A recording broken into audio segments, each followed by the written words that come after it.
As some of you know, years ago I was in a terrible car accident. Thankfully, at the time I was driving an '86 Volvo that was built like a tank. I lost control. The car flipped and rolled 4 times over, finally coming to rest on its side, on the passenger side, with me still belted into the driver's seat, clinging to the steering wheel, hanging suspended sideways in the air. Everything around me was shattered and crumpled. The windshield, where the windshield had been, it was completely gone. And I was dazed and confused and thinking, with all of the wreckage around me, I too must be badly injured, but in so much shock that I couldn't perceive it. So I remember being more acutely alone and frightened in that moment than I think I've ever experienced in my life. But probably not 5 seconds passed before a stranger appeared where the windshield had been. He reached in to release my seatbelt. I said, "Wait! How do I look?" I didn't mean, is my hair messed up or my makeup smudged? I meant, do I still have 2 ears, 2 eyes, 2 arms? How do I look? He says, "You look okay." So he released my seatbelt, grabbed me by the arm, eased me down, and walked me through the windshield about 40 feet away from the car, made me sit down and hold still until the paramedics arrived. When the paramedics arrived, in the commotion that followed, the stranger disappeared. I never had a chance to say thank you for being there in one of the most frightening moments of my life. Other cars had passed right by, but one stranger took the chance of rushing up to my vehicle, not knowing what he was going to encounter inside. I could have been a bloody mess. I could have been decapitated, and he would have had to live with that image for the rest of his life. He took the chance to help a stranger in time of need. I will be forever grateful for what that stranger did. There are some beautiful people in this world. Of course, there are also some really bad people in this world. Shane Claiborne tells a story about a night he was out on the streets of Philadelphia ministering to the homeless with a group of folks when they came across a homeless woman, a blind street musician who'd been attacked by a group of punks who pulled a prank, were taunting her, and then sprayed her eyes with Lysol. As they were ministering to her, administering first aid and trying to comfort her, one of them said to her, "There sure are a lot of bad people in this world." She said, "Yes, there are. But there are a lot of good ones too. And the bad ones just make you good ones seem all the sweeter." I don't know about you, but when I see something beautiful like that, I say to myself, I want to be like that. I want to be one of the good ones. Today, that's what we're going to talk about. How can I be one of them? Let's start with a prayer.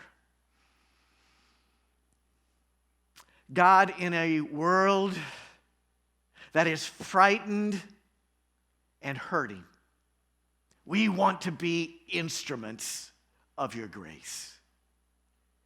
Where there is hatred, let us be your love. Where there is injury, pardon. Where there is doubt, faith. Where there is despair, hope. Where there is darkness, let us be your light. Remind us how we can be that kind of person. We ask in the name of Jesus. Amen.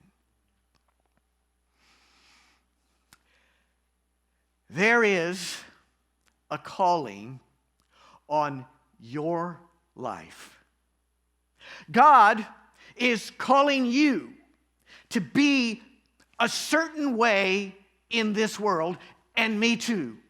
In our gospel passage today, Jesus describes what that calling looks like. Matthew chapter 5, verse 13, Jesus said, "You are the salt of the earth. You are meant to be the salt of the earth. But what good is salt if it's lost its flavor? Can you make it salty again? Instead, it'll just be thrown out and trampled underfoot as worthless." Verse 14, "You are the light of the world." You were meant to be the light of the world. No one lights a lamp, then puts it under a basket. Instead, a lamp is placed on a lampstand where it gives light to everyone in the house. So let's think a little bit today about what it means to be salt and light. In the ancient world, a single bag of salt was considered to be as precious as a human life because salt was essential to the sustenance of life. So when Jesus says you are meant to be the salt of the earth, he means that you are vital to the survival of life the way it was meant to be on planet Earth. In ancient times, meat could be preserved from spoilage only by being cured with salt. Have you ever tasted authentic, old-fashioned, salt-cured ham? When you first bite into it, there is a jolt of flavor that stuns your taste buds, followed, at least in my experience, by a craving for more. There's just something about salted ham I can't get enough of. You and I were meant to be like that in this world. We were meant to be the kind of people that flavor a situation, that brings so much taste and beauty to a situation that people find themselves wanting more. We were meant to be the kind of people who flavor a situation in such a way that whereas it might have gone bad and spoiled, instead it's transformed into something wonderful. You were meant to be the salt of the earth. In the ancient world, light was also a precious commodity. Rabbis back in olden times would often say, God is the light of the world. But here, Jesus comes along now and says, you are the light of the world. There's no contradiction there. What Jesus means is God's light is meant to shine through you so that, in Jesus' words, verse 16, others may see your good works and give glory to your Father in heaven. The goal is that others see the light of God shining through us. Light is beautiful. Light is warm. Light is attractional. Given the way we're put together as human beings, we are drawn to light like a moth to a flame. It's like the old campfire song. It only takes a spark to get a fire going, and then all those around can warm up to its glowing. That's how it is with God's love. Once you've experienced it, you spread the love to everyone. You want to pass it on. You were meant to be like that. A light bearer for God who, through your good works, share the love of God, the kind of person whose presence so flavors a situation that otherwise might go bad and spoil, that it's transformed into something wonderful like Jesus before us. We are called to make a powerful, positive difference in this world. We are here not to be served, but to serve. Not so much to be blessed as to be a blessing.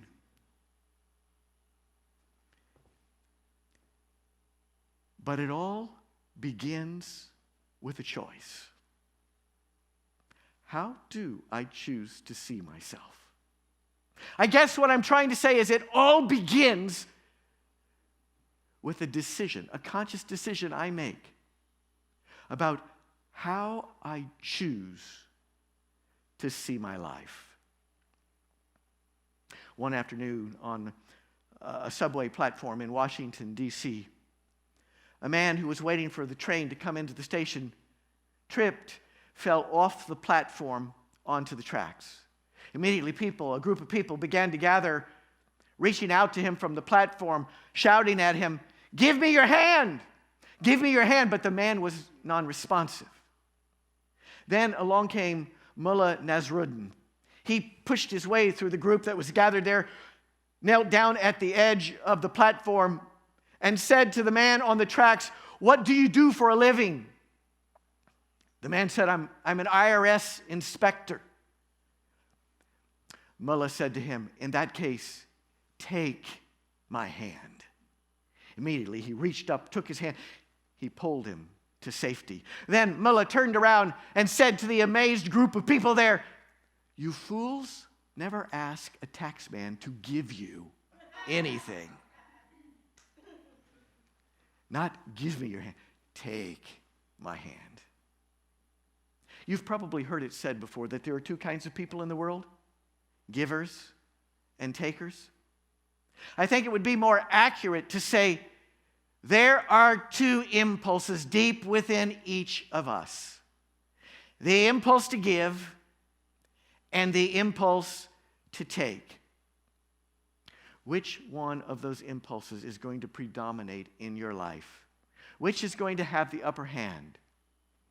Which will you choose to be the primary lens through which you view your life?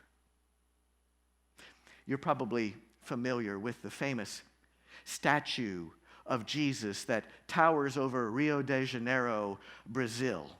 It's called Christ the Redeemer. The statue is high on a cliff overlooking the city. Jesus' arms are outstretched like this and like this. I find that image of Jesus to be incredibly compelling. With his arms stretched out wide, it's as if he's ready to embrace the entire world. All of our pain, all of our joy, all of our suffering, all of our celebration. There's just something compelling about that. Recently, you may have seen the photographs. On some nights, they've been lighting up Christ the Redeemer with the flags of the nations of the world most affected by coronavirus. And then on other nights, the statue has been lit up with Jesus dressed in the garb of a medical worker. To me, that captures the essence of who Jesus is. I'm here to help. I'm here to bless. I'm here to heal, to be salt and light. But don't forget what Saint Teresa of Avila once famously said. She put it this way: Christ has no body now but yours. No hands, no feet on earth but yours. Yours are the eyes through which he looks compassion on this world. Yours are the feet with which he walks to do good. Yours are the hands through which he blesses all the world Yours are the hands. Yours are the feet. Yours are the eyes. You are his body. Christ has no body now on earth but yours. We hear that, and it sounds nice, doesn't it? It almost sounds sentimental and sweet. But be careful what you ask for. As Craig Greenfield reminds us, we say we want to be the hands and feet of Jesus in this broken world, but we forget that his hands and feet were pierced by nails. In other words, it's not easy to be Jesus. It's wonderful, it's exciting, it's adventurous, but it also calls for a great deal of counterintuitive behavior and personal sacrifice. It calls for a complete paradigm shift from how much can I get to how much can I give. It's a missional view of life that requires a complete redefinition of how I see myself. One morning, a young mother was fixing breakfast for her two boys. She was fixing waffles. As her boys, Kevin, 5, and Ryan, 3, looked on, they got into an argument about who was going to get the first waffle. Seeing an opportunity for a spiritual lesson, Mom says to the two boys, if Jesus were here, he would say, my brother can have the first waffle, I can wait. Kevin, 5 years old, thinks about this for a second, then says, Ryan, you be Jesus. Go ahead, Ryan. Who wouldn't want to be Jesus, right? The truth is, it's not easy to be Jesus. There is a cost, a great reward, great joy, great adventure, great blessings, but also a cost to being Jesus in the world. As a result, there are a whole lot of people in this world who claim the name but don't walk in the way. Pastor Steve Sjogren tells a story about a time he and his wife first moved into a new neighborhood, and before long they began to observe that there seemed to be quite a bit of tension between two of their neighbors. One of those neighbors was an outspoken churchgoer, and the other neighbor involved in this standoff was an agnostic. Steve says, I was working out in the yard one day when the agnostic stopped by, started chatting me up and said, Steve, you're a pastor, aren't you? Yeah, Steve said. He said, I realized this is probably going to lead nowhere good, but yes, he said, I'm a pastor. The agnostic neighbor proceeded to tell him the whole ugly history of the conflict between him and the outspoken church-going neighbor. Then he sighed deeply and said, but Steve, what he just did a couple weeks ago takes the cake. Can you believe it? He had his lawyer send me a letter threatening a lawsuit if I didn't trim a tree on our property line. Steve, I would have been more than happy to trim the tree if he would just ask me to trim the tree. But now that he's threatened me with his lawyer in this lawsuit, I'm not going to trim the tree. I'm going to make him take me to court so I can tell all my friends the story of how Christians sued me over an orange tree. Steve says the agnostic neighbor sighed deeply and then said, I guess sometimes Christians love us, they just don't like us.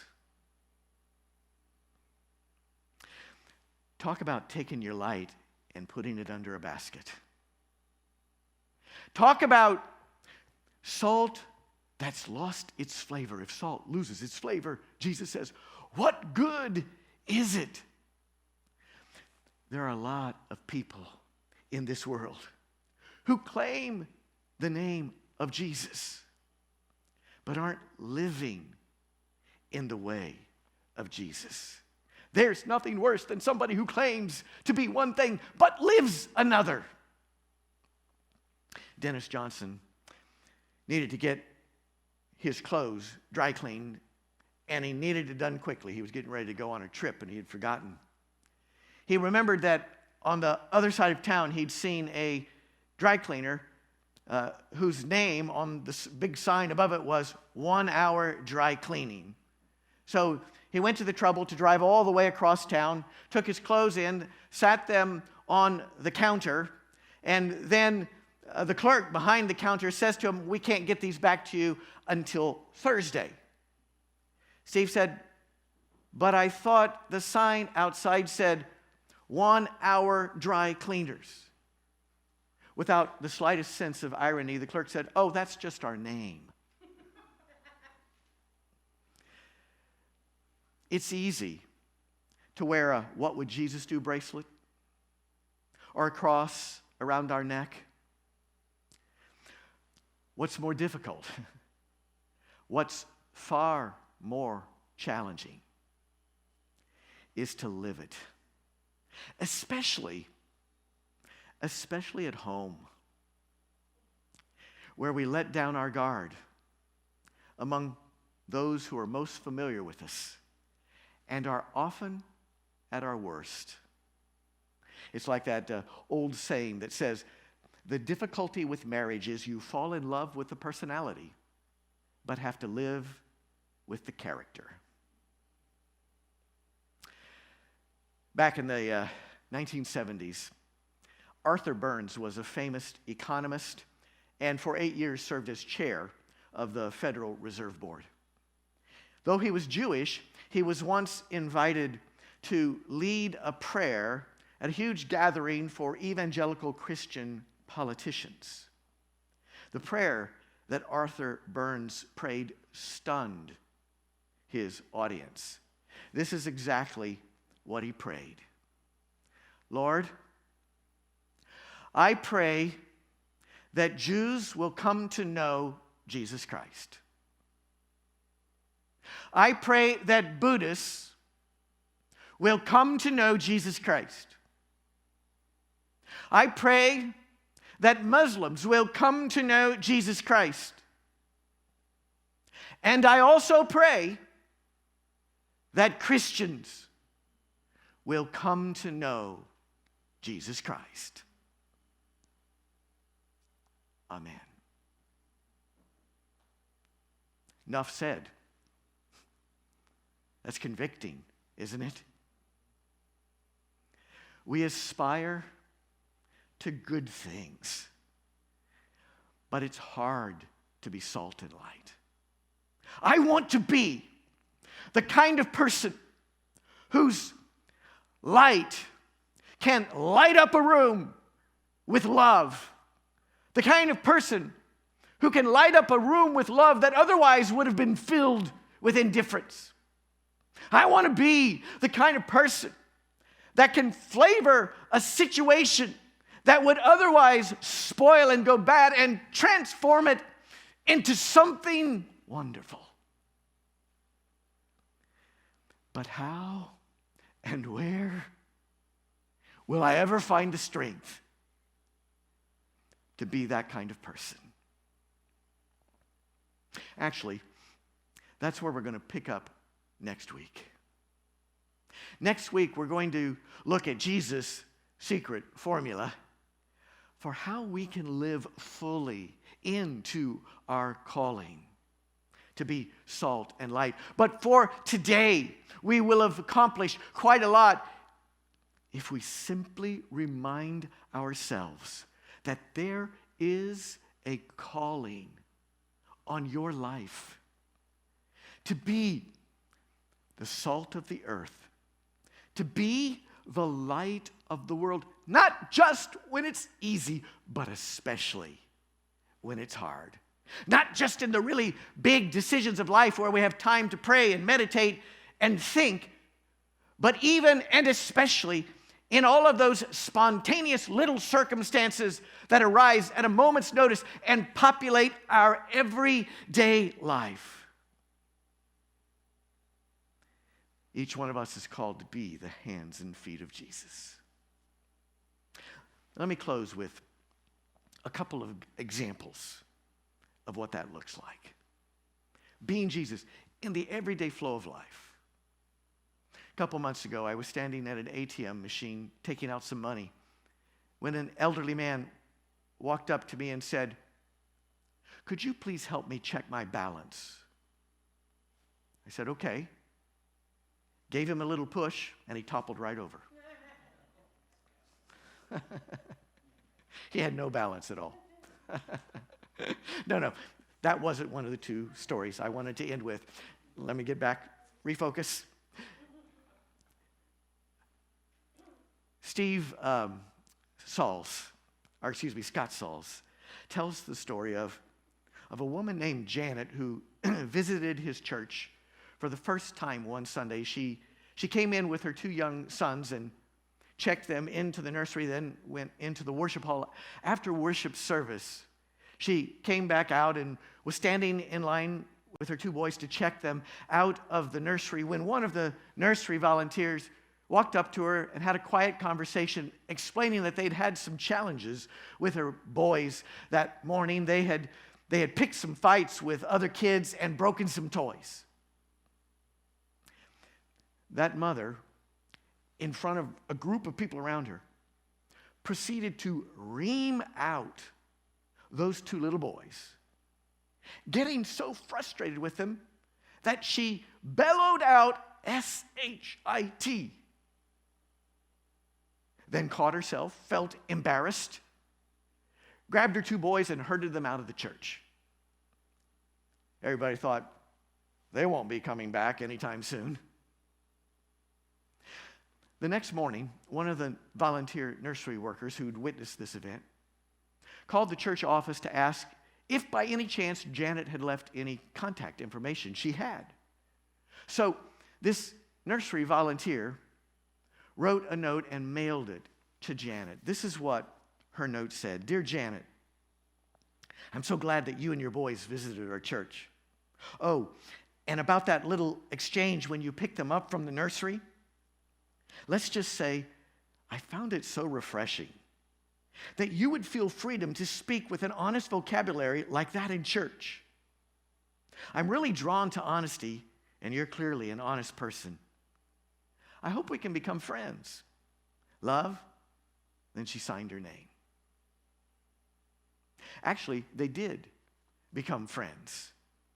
Janet did come back to church the next Sunday, and the next, and the next, and the next, and eventually became the director of the church's nursery, and ultimately got to know them well enough that she told them that when she first started attending church there, she had just begun the process of recovery from a heroin addiction. Do you see what happened in that situation? If I had been one of those nursery volunteers, it would have come so natural to me to watch what happened and then think to myself and then tell my best friends, "You would not believe what I saw in church on Sunday. This first-time visitor came into our church, shouted out an inappropriate word, showing no respect for the culture we're trying to build in our church. Who does she think she is? She's not respecting who we are." You see, in that reaction, it's all about me. It's all about us.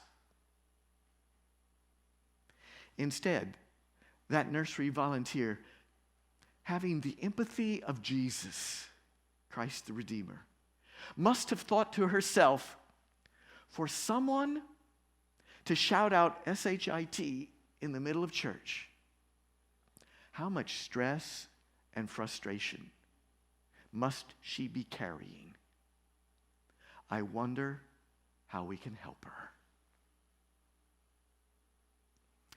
That's beautiful. You are meant to be the salt of the earth. You are meant to be the light of the world. I want to be more like that. I want to live more fully into my calling. Last story. Remember earlier I mentioned that the hardest place for most of us to be Jesus is in our own households, among those who know us best. I'm struck that in our gospel passage, in verse 15, Jesus said, "A lamp is placed on a lampstand where it gives light to everyone in the house." Notice that last phrase, in the house. It is especially important that we be Jesus in our own household and among our own family. Last story, Shay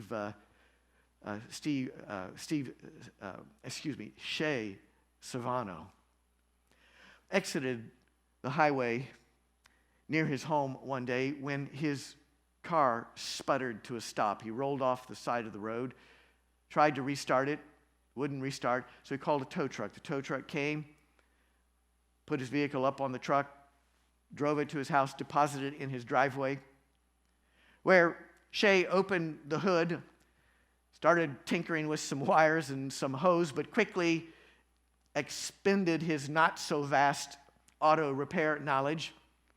So he went inside and called his dad, explained what had happened. His dad said, "After work tomorrow, I'm going to come down there." No, Shay says, because his dad lived 215 miles away. Yes, his dad says, that's what I'm going to do. So the next day, after a 10-hour shift as a bus driver, his dad drove the 3 hours to Shay's house, pulls into the driveway, gives his son a hug. They have a conversation, and then Dad gets his toolbox, lifts the hood, takes a look for about 15 seconds, closes the hood, starts to put his tools back. "What's wrong?" Shay said. "Didn't you bring the right tools?" "No," his dad said. "What's wrong then?" Shay said. "Shay," his dad said, "you ran out of gas." Can you imagine Shay's embarrassment? His dad is going to drive 430 miles round trip because he didn't think to check the gas gauge. But here's the thing, Shay says. There were no words of recrimination. Dad said, "Let's go to dinner." They went to dinner. During the entire dinner, Shay says, there was no frustration. There were no words of incrimination. In fact, Shay says, it's been 9 months now, and never once since has Dad ever reminded me of my stupidity and that embarrassing episode. That's grace. That's beautiful. That's what it looks like to be salt and light in this world. You and I are called to be that. You are meant to be the salt of the earth. You are meant to be the light of the world. What will happen to this world if the salt loses its flavor? What will happen to this world if the lights go out? There is a calling on your life. Have you embraced that call? It all begins with a decision. How will I choose to see myself? A giver or a taker? Someone who's here to serve or to be served? The world needs to see Jesus, Christ the Redeemer, in you. Will they? Have you decided to follow Jesus? Many of us have. But today we needed to be reminded of what that means. And some of us may be feeling the need and the urge to recommit ourselves to what it means to be a follower of Jesus. If that's you, you can express that desire of your heart to recommit your life to Christ by releasing a heart on the screen wherever you're watching right now. Some of us have maybe never made the decision, an intentional, conscious decision to be a follower of Jesus, but maybe you're ready. Oh, so ready. If that's your heart today, if that's where you are, you can simply pray, Jesus, come into my heart. I want your light to shine through me. If you wish, you can symbolize that decision by releasing a heart on the screen where you're watching. You're also welcome to go to the response link in the web feed comment section today, and there on the response form you'll find an option that says, I'm deciding to follow Jesus or to recommit myself to following Jesus. If you fill out that response form, one of our pastors will phone you this week and chat with you about where you are in your spiritual journey and what might be the next steps. If that would be helpful to you, don't be bashful. We're here to help. Because living into your calling, the reason for which you've been put here, it all begins with a decision. Jesus, come into my heart. I want your light to shine through me in my home and throughout the world. May people see Christ in me.